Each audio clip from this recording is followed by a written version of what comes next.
So in Kong Skull Island, John Goodman leads an expedition to Skull Island under false pretenses. Along the way, he brings a group of military men, a photographer, a bunch of scientists. Once they get there, things go really badly and they must desperately try to get off of the island alive.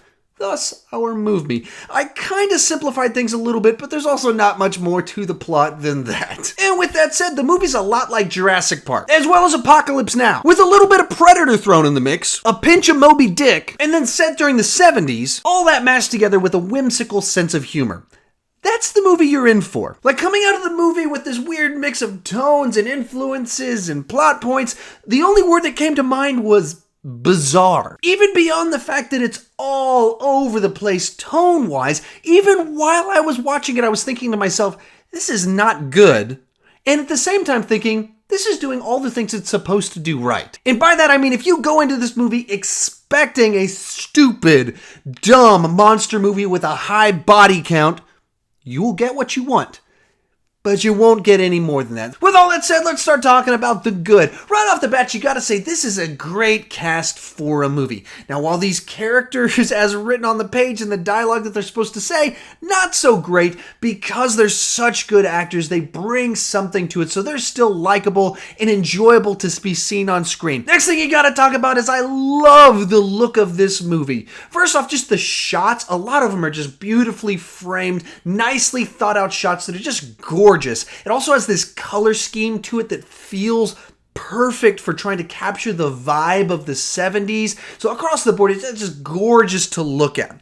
But most importantly, this is a monster movie, so you got to talk about the monster action, and you get to monster action and mayhem pretty quick into the movie. It gets going, and then from there, you've got a variety of different situations, and even if throughout the movie, they have to force in some monster action, they force in some monster action so you're not bored. There's a variety in the nature of the action, so it's, helicopters versus Kong, them versus big monster, spidery type creatures, two gigantic monsters fighting each other, Kong versus smaller. I mean, you got a whole spectrum of monster action, and it's shot wide enough that you can see what's going on. There's a cleverness to some of it. There's gross out moments. There's those icky moments. This is a hard PG-13. You can see how they probably had an R cut of the movie and had to trim it back to PG-13 because it goes pretty far in some of the gore and the way people get impaled and killed in different parts of the movie. But the monster action in it certainly pays off, and you get what you want in that regard in this movie. But that is all you get with this movie. So with that said, let's start talking about the bad. And wow, holy cow, the tone on this movie is all over the place. I mean, it's hard to explain it without giving away specific shots in the movie and specific the way things are handled. But there's a side to the movie that seems kind of very serious, especially kind of the way it looks and a certain vibe, a certain elements of the tone of it seem kind of really serious. And it's in the same universe as Godzilla, which had a very serious tone. And then there's a side to this movie that it's just cartoon-like. Even in the opening scene of the movie has several shots in it and the way they're framed that come off like Looney Tunes cartoons of the way, people falling, and just the way it's framed is cartoon-like. Main cast members in this movie die, and it's played for laughs. There's a scene in part of it where a guy gets pulled off of a boat, and then there's this really artistic shot of the way it's framed and silhouetted, and a guy's arm gets ripped off, and it's played for laughs. Or I don't know if it's being meant to be played for laughs, but my theater just broke out laughing at how comedic and bizarre this moment was in the movie. But with that said, there's a whole bunch of jokes in the movie that do not land at all. It's just quirky interactions between people that are meant to be funny that are not funny. It's just kind of a pause for a joke, and you just go, that wasn't funny.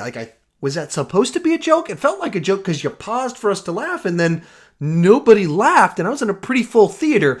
So very weird mix where we're laughing at characters dying and there's no emotion in character deaths, and then when there's supposed to be a joke, it's just kind of Well, that was uncomfortable. And beyond that, the characters are all pretty thin, especially Tom Hiddleston's character. Like, I didn't have any problems with his performance, but the character, there just wasn't anything there to kind of relate to him or connect with him like the other characters. It seemed really odd that his character was the lead, but he was like the thinnest of the main cast members. All in all, kind of like looking on the movie, it almost felt like it was a satire of a monster movie that somehow was made as a serious monster movie. It was a very odd mix of things. But with all that said, this is a monster movie, and the one thing you got to get right with a monster movie is the monster action and mayhem.